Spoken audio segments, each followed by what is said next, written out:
Hey guys, what is up? It's Connor from Game on Your Face. This is gonna be my first solo thing, I guess. Nobody's holding my hand walking me through the video, so I'd appreciate you guys' support on it. But anyway, without further ado, we're gonna be going through Exodia deck for Yugioh Millennium Duels. This deck it's pretty consistent, I find. I have like a 9 to 10 win ratio with it, so it's gotta be doing something right. This deck really focuses on the life point differences of you and your opponent, because the main card draw you're going to get comes from No Hope for Escape. Because this card gets more valuable, you generally always want to use cards in your hands that increase your opponent's life points, because that really increases the value of it. Obviously, from the card's effect, you get more cards based on how much higher your opponent's life points is than yours.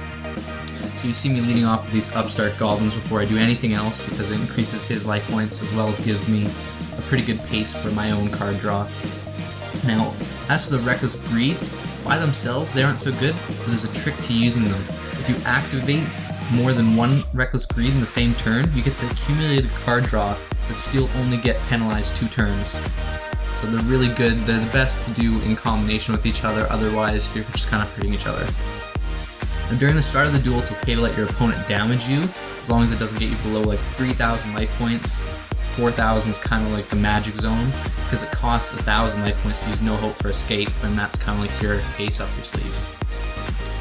Now, Pod Duality you see me using right here, and that's basically just to let you choose the route you want to go with the deck. And you're going to see me choose the Battle Fader here just to be safe, just so I have an out in case something happens, in case a card that protects me is negated, I have a backup.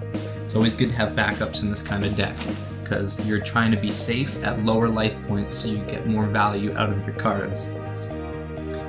But obviously, it goes without saying, if an Exodia piece comes up in the Pod Duality, always take it, guys. Just always take the Exodia piece. You can't ask for anything better than that.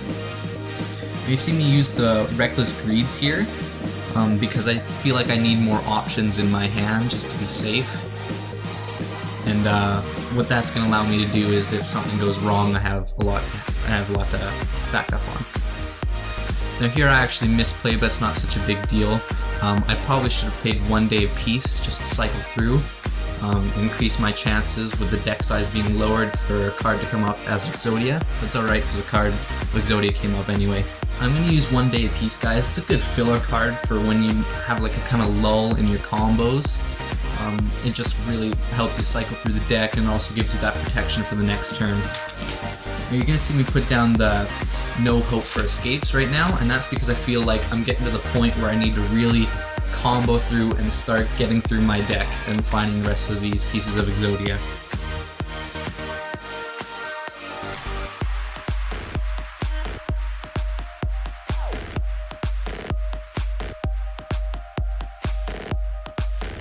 Okay guys, now you can really see the power of No Hope for Escape here. Sometimes you can draw an insane amount of cards. Your magic zone is 4,000 to 3,000 life points, because there are 3 No Hope for Escapes in the deck. You see me use the other one here because I'm feeling like I can get kind of lucky, and then I'm just lowering the amount of cards in the deck. I'm going to catch a break soon and get that final piece of Exodia that I need here. Find the other Hope for Escape, put it down, and really a good habit to get into when you're playing this this deck is set down your magic and trap cards, the ones that you know you want to keep, because you're going to end up needing to discard something sooner or later in the duel. So if you want it, put it down for later. Cyber Valley is a good card to have around because it helps you get cards back that can help you, such as I take the Upstart Goblin here, and it's good if you have to discard anyway at the end of the turn. You might as well get something in return for it.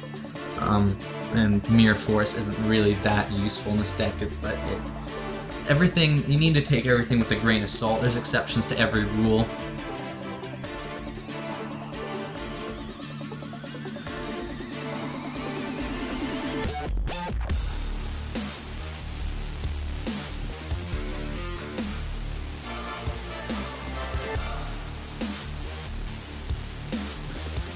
Now as we see, the Blue Eyes White Dragon comes out.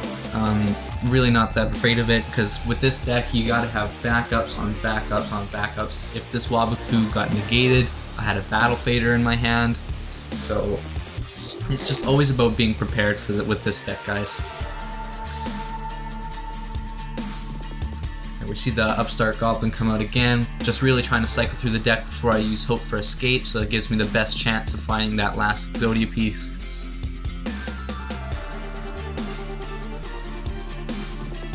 And lo and behold, here we go.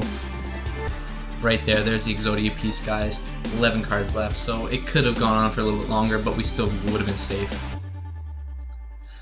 So anyway, now we're going to get to the recipe. Obviously we have all the pieces of Exodia in here. We have 3 Swift Ghosts, Swift Scarecrows, excuse me, Monster Reincarnation, 1 one-day piece obviously because limited, 3 Potted Dualities just to help you choose the path you want to go on your deck better, 3 Battle Faders, obviously for more protection, 3 Card Ds, which you didn't get to see, but they're a nice finisher to your turn. I only have 1 Cyber Valley in this deck because I feel like the effects that it gives are limited situations. It's not going to be useful all the time. Waboku, obviously good protection, Swords of Revealing Light, also good protection, running 3 Upstart Goblins for a nice steady pace.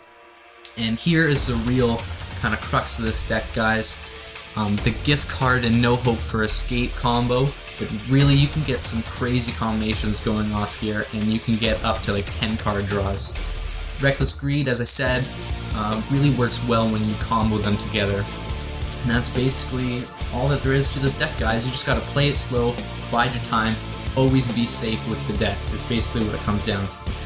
Now, obviously, this deck does have its weaknesses, such as burn decks, you know, decks that focus around cards that attack your life points with card effects, because this deck is all about staying safe at low life points so that you can get the most use out of no hope for escape, which is really your main thing. Once again, gotta drive that point home.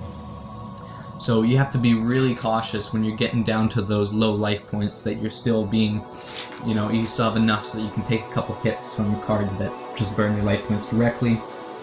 Also, cards that restrict use of magic cards and trap cards, those are also real pain for this deck. You could run Mystical Space Typhoon for a couple things instead if you need to get rid of those pesky problems. But all in all, this deck, it's gonna beat your average monster deck that people just seem to fling out there, you know, the Joe Schmo deck. But anyway, guys, thanks for tuning in to my first solo video. I hope you guys liked it. If you guys have any tweaks for the deck, leave them in the comments, and I'll be looking at them and probably add a couple, because Lord knows I'm not the best duelist around. So hope you guys have some good input, and I'll see you guys in the next episode of whatever I decide to do, you know? Who knows? Bye!